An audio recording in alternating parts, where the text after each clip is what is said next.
Welcome back to the Golf Ireland pod. It is episode 3 already. I am delighted to be your host, Stephen Murphy. And yeah, big episode coming up for you guys again. Thank you for everyone for listening to the last one. Appreciate you listening to this one as well.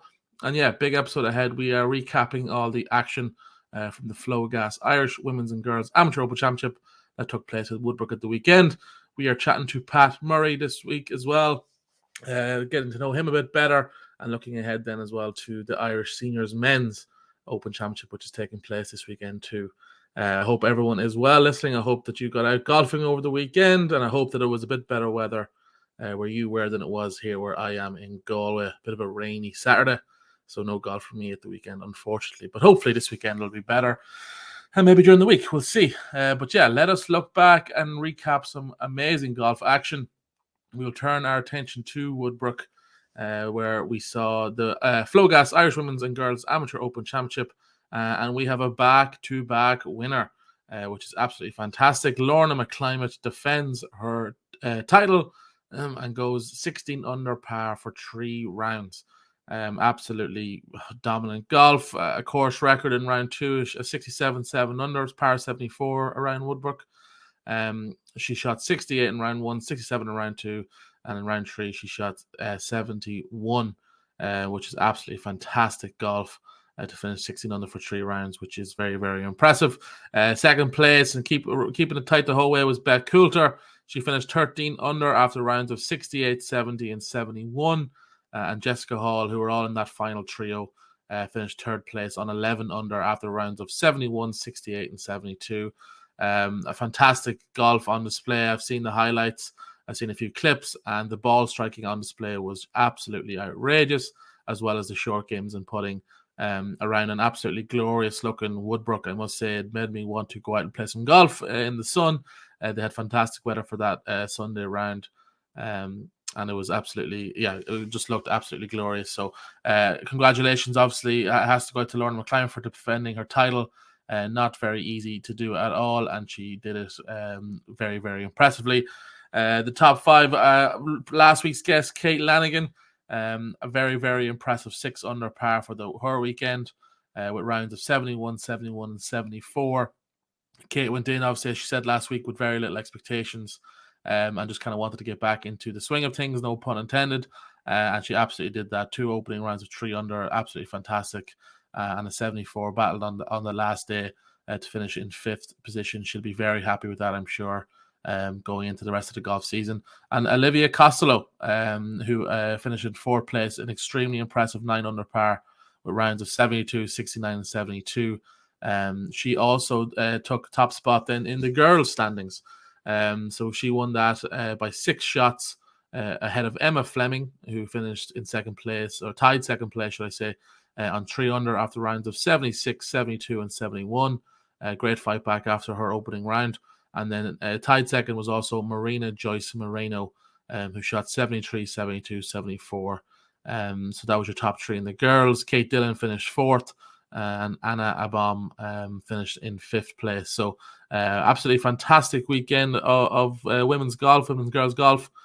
Credit to, of course, Woodbrook for having the course in such fantastic condition. And thank you, as always, to Flogas for sponsoring the tournament and making sure that it went ahead and all that. So the support is obviously huge. And yeah, fantastic display of golf. I'm sure everyone who was there enjoyed it immensely. I said the weather looked absolutely brilliant, and the golf on display was even better. So congratulations again to Lorna McClymont defending her title and going back to back, which I'm sure is very, very proud moment for her. But yeah, we will now go to our chat with Pat Murray. And I'm joined by Pat now. Pat has joined the Golf Ireland podcast for episode 3. Thanks very much for joining me, Pat. How are you? Thanks, Stephen. Glad to be here. How's all with yourself? You were golf at the weekend. You told me. How'd you get on? Yeah, not great. No, the game isn't where I want it to be. It's improving, right, but it's not where I want it to be at the moment. Fair enough. But well, I said, yeah, is that just a case of keep grinding away in the practice area, or do you prefer to play your way out of a slump like that? No, I need to go and hit balls and forget about scores and don't be looking at a scorecard and just back to basics and working it. One day I'm playing great golf on the course, hitting it great, can't get it in the hole. Another day I'm hitting it sideways, chipping and putting with everything. It just hasn't clicked yet. And that's why it's one of the most frustrating games in the world, isn't it, Pat? Absolutely, yeah. And the better you get at it, the more frustrating it becomes. That seems to be the case, all right. Yeah, it seems to be around the most fun you'll have is around the 18 handicap, I think, range, and then after that, every stroke better than that, it seems to get more frustrating. But yeah, as I said, we'll have Pat on here. We will talk about upcoming tournament. But I want to look back to last year, Pat. You won the 2022 Irish Seniors Amateur Close in Thurles. First of all, it must have been an incredible feeling for you to win that tournament. It was, yeah, because I kind of started a bit sluggish in the stroke play, I can remember, par 5 to open and par 4, and I started off, I think, par double bogey, par, and then drove it in the water. So I'm kind of 3 over, 2, 4, and kind of ground away back to get it back to level par, which was solid, but it was kind of a long golf course that week. It was after heavy rain, probably suited me a bit better. I'm a member in Thurles Golf Club, and I played there since I was a young lad. So I knew my way around Thurles better than anyone, and then into the match play. And it was nice to kind of play it, it was nice to play match play at home. And it's always great to play a tournament when you're staying in your home bed as well. Even the professionals do mention that I said you're an honorary life member of Thurles. I read that before. Obviously, being a member right there, that had to make the win even a bit sweeter than normal, just because you are a member of the club. Absolutely, I'd still get there a couple of times a year and play a bit of golf there. And Thurles is a good golf course. You don't need to be offline that much. The big trees, 100 years old. But when you know when to miss and where to miss on the golf course, it makes it a little bit easier.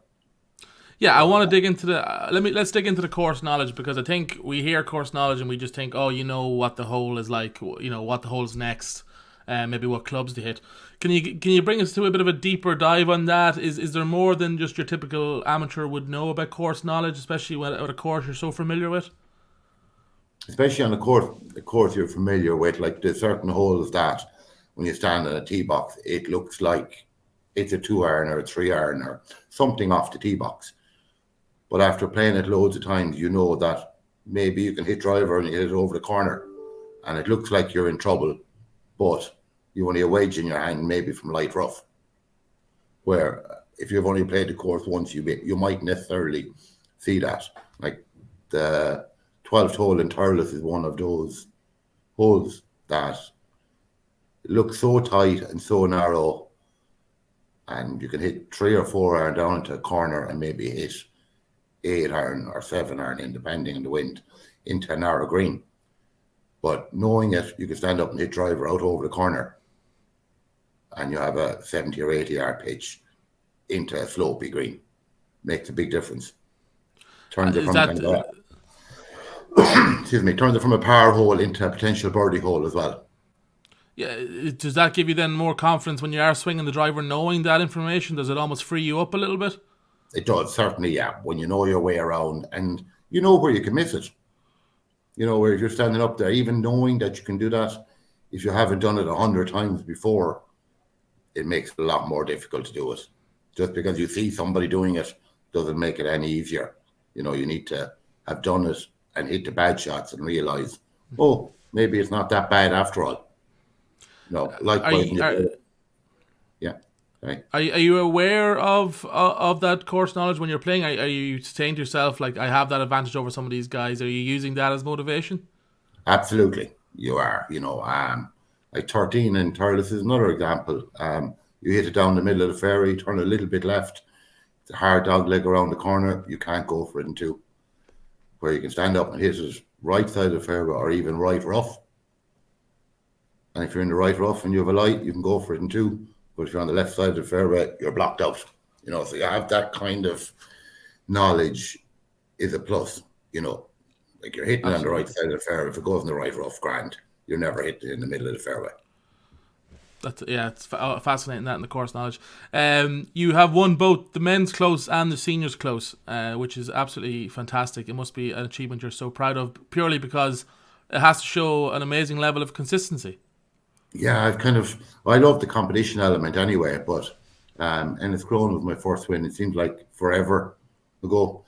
And like by comparison, we played Enniscrone that year, and it was hot and fiery and bouncy, and it was just hard. And I had a good week with the driver. I'll never forget it. And Enniscrone, I could hit driver everywhere, and I was in the middle of the fairway. Didn't matter, just and that makes life a lot easier on a links golf course, rather than 2 irons and 3 irons. And Enniscrone is tough. There's no, you start hitting out of position or you're in trouble. So it was nice to kind of kick it on from there.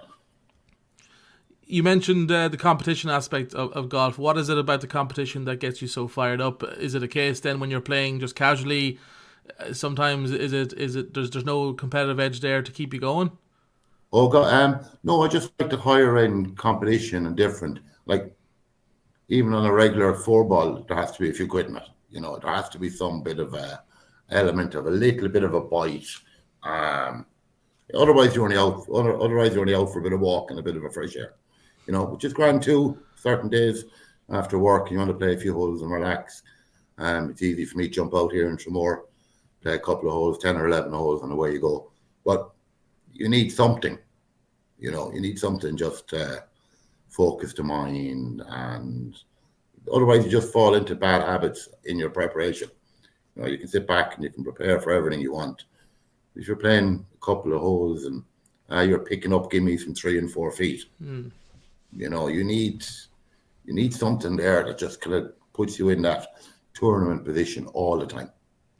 Narrows the mindset a little bit. Narrow the mindset, make a bit of competition, just mix it up with different formats.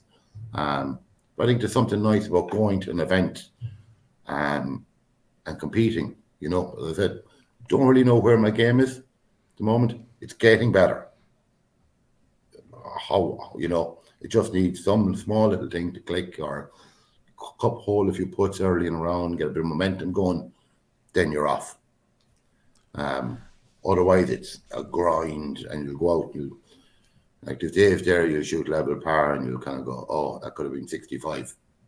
And you'll have days you'll shoot level par, and it could have been a 90.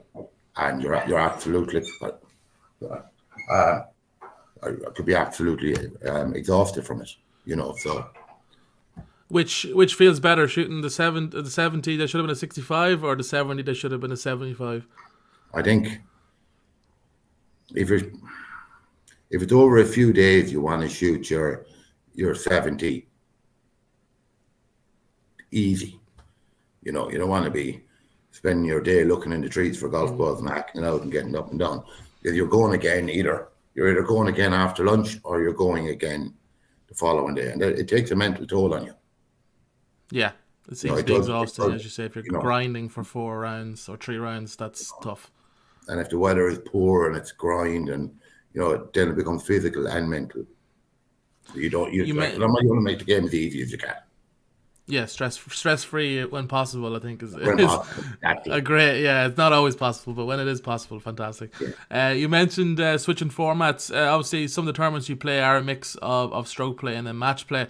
Do you have a preference of the two? I don't really. It's I think it's like I'd always look at the tournament and the event and the course, and then adjust my mindset accordingly. I'm always trying to be guarding against being conservative on negative and aggressive and reckless. So you're always kind of guide that line somewhere you go. If you're playing stroke play qualifying for match play, well, it's a semi-conservative format. But again, if you get negative, you start losing concentration and you're out. You make a mistake nowadays with the level of golf that's out there, you're missing the cut. And it might just be a mindset. It mightn't necessarily be a bad shot. It could just be a mindset. So you have to kind of guard against that the whole time. over a 72-hole stroke. Like, you just want to keep yourself in it, really, round one, within reason. If you're thereabouts, tweak and change your plan, or if you need to attack, you need to attack. But I think round one, and break it back from there then.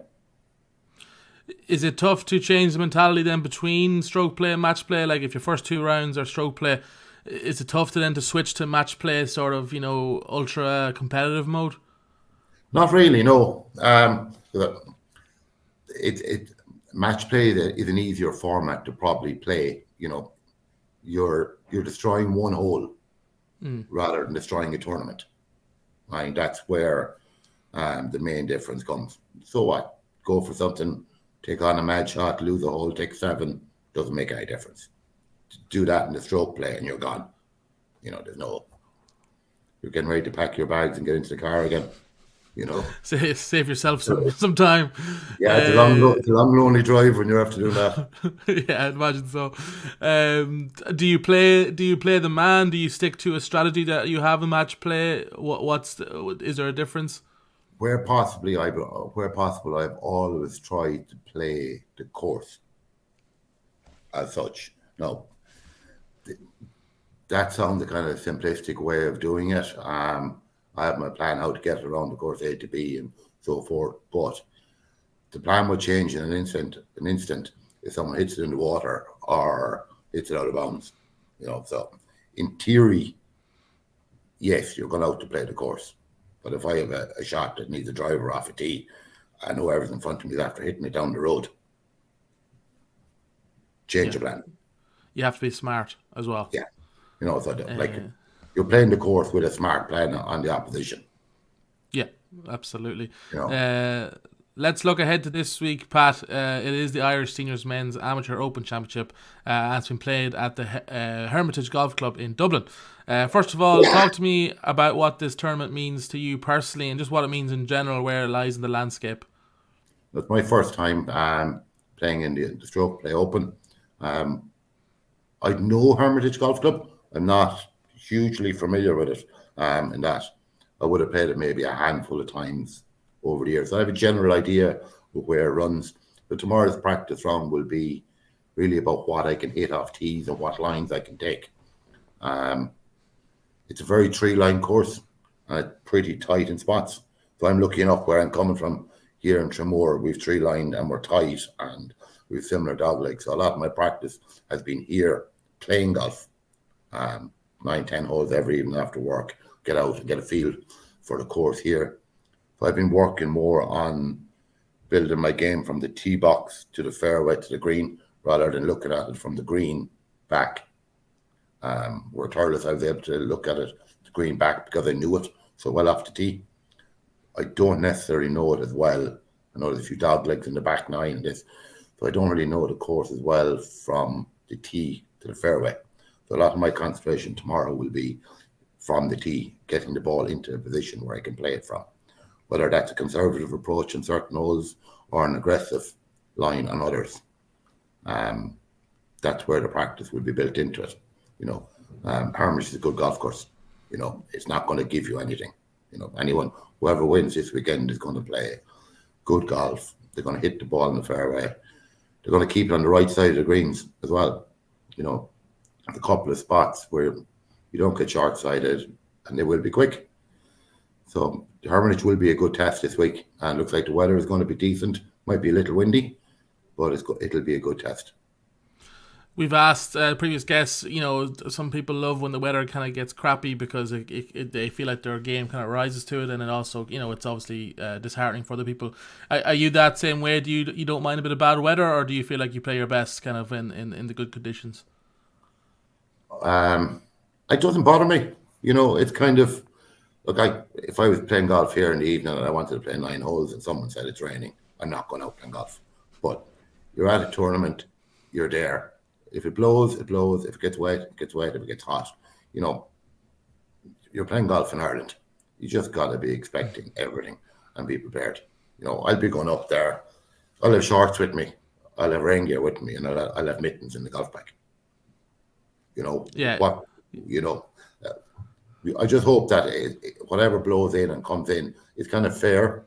Sometimes you can go to a links championship and you can play really good golf and miss the cut because of being on the wrong end of a draw. But I don't think it's going to happen this week. So I wouldn't particularly have a preference on it. If you're playing well, obviously you're a lot happier in the tougher conditions. But yeah, it feels like you can separate yourself a bit, when you're playing well in those conditions. exactly, the wind doesn't bother you, the conditions aren't bothering you. You're in your own little zone playing the golf course, and that's a good way to be. Well, hopefully this weekend you can wear the shorts all 3 days. Hopefully that's the case. But you mentioned before this is only your second event actually in the seniors ranks, and only your second year sort of competing. Have you noticed the difference, or is it too small of a data sample between the men's and then the seniors? Not really. You're still looking at the good players that are coming through the whole time. People that I'd have played home internationals and internationals with over the years and have equally as much experience as me playing in East and West and South. And, good players are good players. They'll still, on their day, they're going to shoot numbers. You'll probably see it on the way championship golf is going. The low end to the high end, the gap is becoming narrower. The winning scores aren't particularly getting better, but the gap between first and last is getting closer. And over the last number of years, you can see that gap coming in the seniors as well. The top end, and you see the handicap ranges that are getting in. A lot of plus numbers for sure. You can see there is a lot, yeah. You already mentioned kind of when you're practice round what you look out for. You said off the tee is obviously crucial in terms of greens and short game area. As you said, you kind of have to miss on the right side of the greens. Do you think that some people will struggle with that this week, especially if they're not too familiar with the course? I think so. Yeah, there's a couple of holes in like the 15th and 16th in Hermitage can be a bit, quirky. If you don't need to miss them pin high level. You might have some shot big or short, but on the pin high left or right, you can struggle. The 10th down the par 3 down the hill. The difficulty there is where the wind is coming from. You don't feel it on the tee box, and then you need to have your elevation and slope worked out for your yardage before you get there. So that's going to play, I don't know, I haven't checked it yet, but 15, 20 yards downhill. And is the wind blowing out over the clubhouse down the 11th, or is it blowing in along the river? It's a very tricky hole. And you start missing that green, or you pull it left and you hit it in the water, you're kind of going, here we are, a short par 3, I've taken 5 or 6 with maybe a wedge or 9 iron in your hand. Yeah. So there's a lot of that stuff that has to be looked at, and, just kind of nail it down in your own head more than anything else. The last thing you want to be doing is going up 9 and going, thinking about 10, have it done and worked on. Absolutely. You're playing alongside Michael Mercier and Mark Clifford at 12:40 p.m. in the round 1. Are you familiar with the lads? Have you played with them before? No, I haven't played with either two of them before. So look forward to playing 2 lads there now tomorrow. Are you? I've asked the previous guests. Do you like to chat among the playing group, or do you kind of keep to yourself? Do you have a preference? I don't mind either way. There'd be a little bit of chat, maybe walking off a tee box up to within a couple of yards of the ball, and you need to switch back into game mode as well. I wouldn't be a full chatty with some people, but I wouldn't be quiet either. To try and get a balance, depending. If it's going well, obviously you may be a little bit more, and if you're having demons and fighting with yourself and the ball is going sideways, you mightn't get to chat with anyone for a long time. Yeah, and they might not want to chat to you either as well if you're in that mood. Yeah, exactly. You might end up spending more time chatting to the people on the other fairways than your own partner. Yeah, exactly. Do you like teeing off later in the day, or do you prefer an early tee time? No, I'd be one of these leisurely golfers.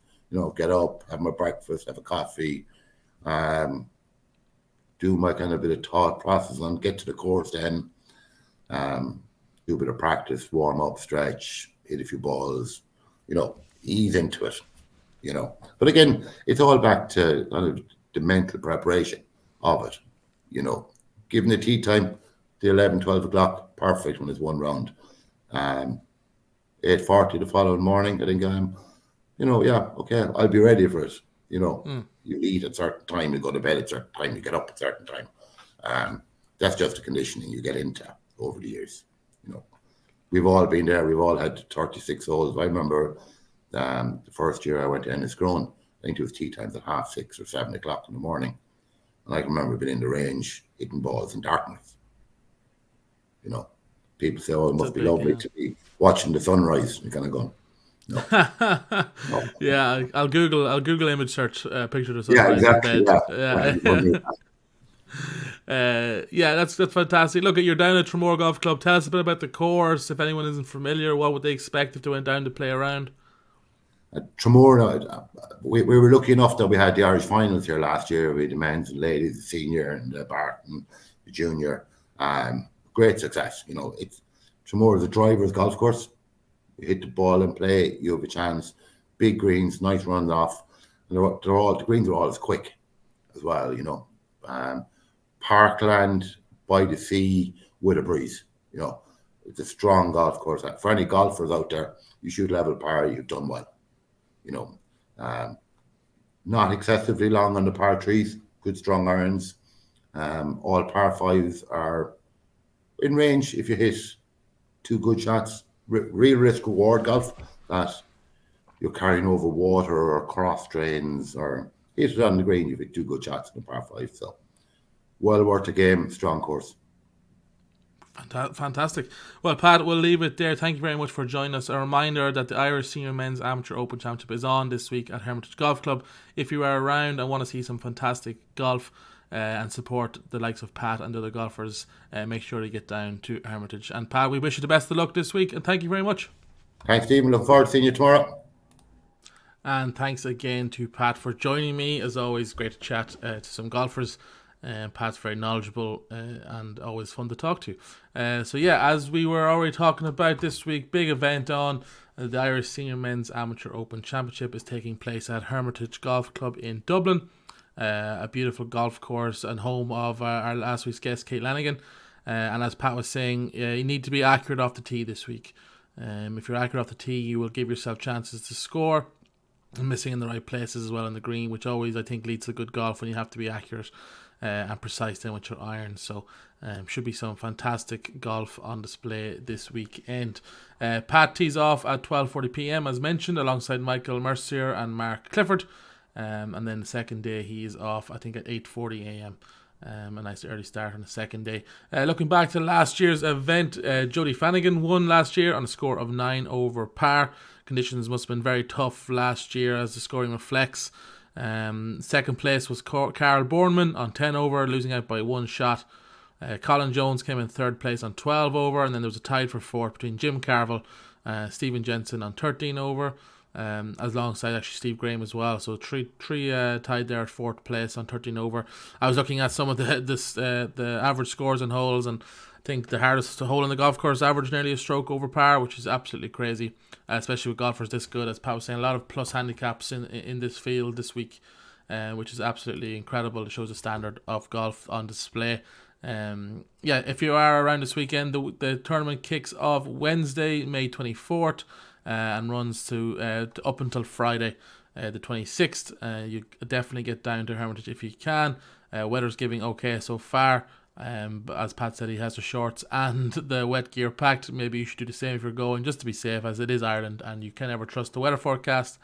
But there should be some fantastic golf and a fantastic golf course on display. Definitely get down and support them if possible. Also on the calendar for next Monday, May 29th to Tuesday, May 30th, we have the Ulster Men's Amateur Stroke Play Championship and the Ulster Women's Amateur Stroke Play Championship. Both of them being played at Clandeboy. I hope I pronounced that correctly. But I will be recapping all the action as well from there and at Hermitage next week, should I say, on the Golf Ireland pod. So best of luck to everyone competing this weekend and next Monday and Tuesday in the Ulster Amateur Stroke Play. We wish you all the best of luck, and if you're listening and you're playing golf this weekend, also best of luck to you. Enjoy it, and we'll be back next weekend to recap all the action. So until then, we will see you.